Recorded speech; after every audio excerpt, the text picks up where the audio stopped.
Welcome to AP news 5. Parvathipuram Manyam జిల్లా కుంభలక్ష్మీపురంలో గల భద్రగిరి సామాజిక ఆరోగ్య కేంద్రాన్ని ఆకస్మిక తనిఖీ చేసిన కురుపాం ఎమ్మెల్యే తోయక జగదీశ్వరి రోగులకు ఆరోగ్య సేవలు సరిగా అందుతున్నాయా లేదా అని వారిని అడిగి తెలుసుకున్నారు.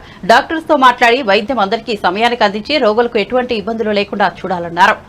అనంతరం నూతనంగా నిర్మితమవుతున్న ఆసుపత్రి భవనంను పరిశీలించి నాణ్యత విషయంలో అసంతృప్తి వ్యక్తం చేశారు. గుత్తిందారులతో అధికారులతో మాట్లాడి పనులను వేగంగా ప్రారంభించి త్వరితగతిన నిర్మాణాలను పూర్తి చేసి హాస్పిటల్ అందుబాటులోకి తేవాలన్నారు.